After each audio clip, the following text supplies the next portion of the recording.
తాజా 30 జ్యోతుల నెహ్రూ తూర్పుగోదావరి జిల్లాలో కీలక నేత, ప్రజల్లో సొంతంగా బలమున్న లీడర్. కానీ రాజకీయంగా వేసిన తప్పటడుగులు ఆయనకు అందకుండా చేశాయి. 2014లో టీడీపీలో చేరి ఉంటే హోమ్ మినిస్టర్ అయి ఉండేవారు. కానీ జగన్ సీఎం అవుతారని ఆయన అంచనా వేశారు. ఆ అంచనా తప్పింది. ఆ తర్వాత ఆయనకు జగన్తో సమస్యలు వచ్చాయి. దీంతో టీడీపీలో చేరారు. మంత్రి పదవి ఇస్తారని చంద్రబాబు హామీ ఇచ్చినందునే జ్యోతుల టీడీపీలో చేరారని చెప్తారు. కానీ మంత్రివర్గ విస్తరణలో అవకాశం చేజారిపోయింది. దీంతో జ్యోతుల అటు కాకుండా ఇటు కాకుండా పోయారని, వైసీపీలో ఉండింటే అసెంబ్లీలో జగన్ తర్వాత ఆయనే ఉండేవారని కొందరు అభిప్రాయపడుతున్నారు.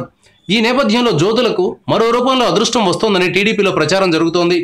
తిరుమల తిరుపతి దేవస్థానం చైర్మన్ పదవి కోసం గుంటూరు ఎంపీ రాయపాటి సాంబశివరావు, రాజమండ్రి ఎంపీ మాగంటి మురళీమోహన్, నగిరి మాజీ ఎమ్మెల్యే మాజీ మంత్రి గాలి ముద్దుకృష్ణమనాయుడు పోటీ పడుతున్నారు. ఈ ముగ్గురు కమ్మ సామాజిక వర్గానికి చెందినవారు. వీరిలో ఎవరికి ఇచ్చినా మిగిలిన వారికి అసంతృప్తిగా ఉంటుంది. వీరి బదులు జ్యోతుల నెహ్రూకి ఇస్తే తూర్పుగోదావరి జిల్లాలో పార్టీకి ప్రయోజనకరంగా ఉంటుందని చంద్రబాబు భావిస్తున్నట్లు సమాచారం. ప్రస్తుతం టీటీడీ చైర్మన్గా ఉన్న చదలవాడ కృష్ణమూర్తి, జ్యోతుల నెహ్రూ ఇద్దరు కాపు సామాజిక వర్గానికి చెందినవారు. కృష్ణమూర్తికి కొనసాగింపుగా జ్యోతులను ఎంపిక చేయడం మంచిదని టీడీపీ మేధావులు అభిప్రాయపడుతున్నట్లు తెలుస్తోంది. Thank you viewers. ఈ వీడియో మీకు నచ్చితే లైక్ బటన్ టచ్ చేయండి. తాజా 30 ఛానల్కు సబ్స్క్రైబ్ చేయండి. మీ మిత్రులకు షేర్ చేయండి.